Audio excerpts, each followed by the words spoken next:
Hello, Hi there, I'm Jocelyn, I'm Alexander. and we're going to do Cooking with Kids with you for today.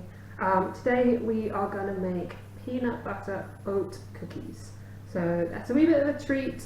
I don't know about you guys, but we're trying to have different routines for different days. And on a Friday afternoon, we have been making a different kind of cookie every Friday. And that way we know it's the start of the weekend. Let us know if you have any routines that you've put in for lockdown. That'd be nice to know. So our peanut butter oat cookies, they're kind of medium in terms of healthy and unhealthy. So we're going to start with the least healthy bit first and go more healthy as we go on. First thing we start off with is brown sugar. You can use coconut sugar for this, it works. But it wouldn't work to use a liquidy sweetener like honey or agave. The texture isn't right. What you can do, if your cup measure doesn't fit in, you can use a spoon to fill up the cup measure. So we're using 1/2 of a cup of brown sugar to start off with, and you want to fill it so where it's flat. So it's like a field, not like a mountain. Anytime you're using volume measures such as cups and spoons, you want it to be nice and flat. Good job, Alexander.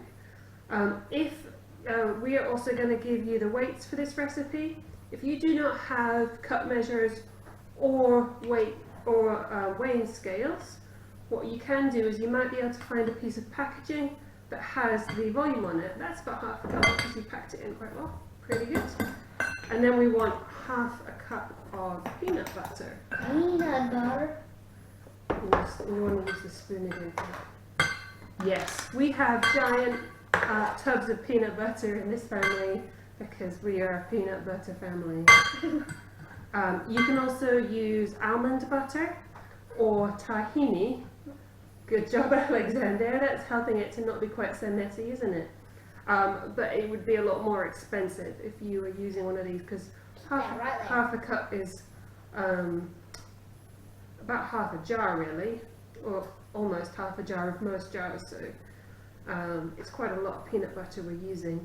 Oh, I was saying about cup measures. So for instance, this container here tells me on it that it is 250 milliliters. So I know that that is the same as 1 cup. So I could, if I wanted to, save this and use it as a cup measure for That should be enough.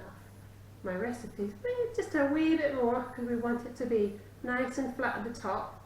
It doesn't matter too much for this recipe if you've got things exact, but we're going to try and get it close. Now you find that it will stick into your cup a little bit, so you'll need a wee bit of shaking and maybe even getting your spoon and scraping as much as you can out. Hey, are you trying to eat sugar? No, I'm trying I to see you. put it on top. Put it on top. Can you try and get as much as you can out of there for me?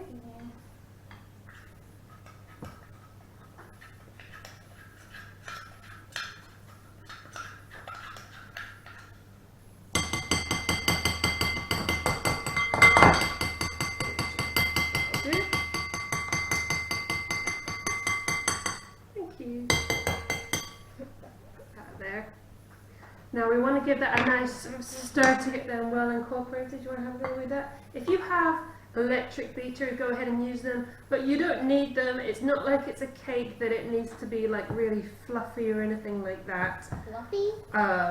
It is just as long as they're all quite well incorporated, that's absolutely fine. Oh, sugary peanut butter. Sugary peanut butter. So the next ingredient we're going to put in is 1 egg. You feeling brave to put the egg in? Remember how to do it? So you're going to bash the egg onto one side and then using over the bowl 2 thumbs or 2 fingers that you're comfortable with to pull apart the shell. You can do it, you can do it, there we go. Good job. The shell is still together. Shell is still together. There's no shell in here today, which is pretty good.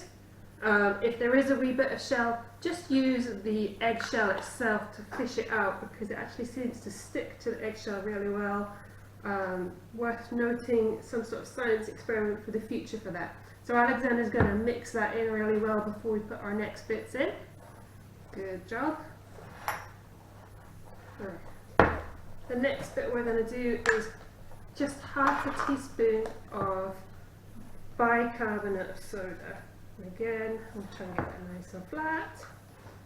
We'll get that really nicely mixed in because it's not very nice if you have a lump of baking soda in your cookies, but that just helps them to rise just a little bit. Do you want me to have me mix? So, and then the next thing, you can do the next bit, we want 1 whole teaspoon of vanilla. We like vanilla, don't we? Okay, you can do that while I mix. Good job. In we go. Vanilla. So that's as liquidy as it's going to get. This nice mixed in together before we start adding in our dry ingredients. Now these do not have any flour in them, which is good if maybe you have a friend that's gluten-free or you or someone in your family is gluten-free and you find it hard to make a nice treat because you really don't notice that the flour is not in there. And as long as you use gluten-free oats, it will be gluten-free. Oats themselves don't have gluten in, but sometimes they pick up some from the factory. We have 3/4 of a cup of porridge oats, which are the ones that cook quickly. If you use whole oats, it's okay, but the texture doesn't work quite as well. And you see it's getting a little bit stiff. Do you want to have a feel? It's a little bit harder to mix, but you need to kind of just keep on. More like dough now. Yeah, it's more like dough. It is. It's kind of like almost the texture of bread dough, isn't it? But a wee bit wetter still. The last thing we're going to put in about 2 tablespoons of raisins. Or actually, we're using sultanas because I prefer sultanas. You can use dried cranberries or chopped up apricots if you like, or you can use 2 tablespoons. You say, come on mummy, I'm bored, I'm tired, Yeah, I don't want to mix anymore. Life is hard. Life is hard. So here we go, we've got a nice dough. If you want to make a bigger batch of dough, this does last a couple of days in the fridge. It works quite well. So, and next thing we're going to do, this is pretty much ready. This one doesn't have to rest. If you have it in the fridge, it still works nicely, but you don't have to. But we are ready to go. So we're going to roll it into balls about the size of a golf ball, probably about a tablespoon and a bit worth. You want to help me? And you're just going to roll them into a ball, like this, and then we're going to flatten them in our hand. So about 1 inch high, like that. And we have already ready, we have baking sheets with baking parchment. It's a little bit small. I've got a plaster. Oh, you do have a plaster, yeah.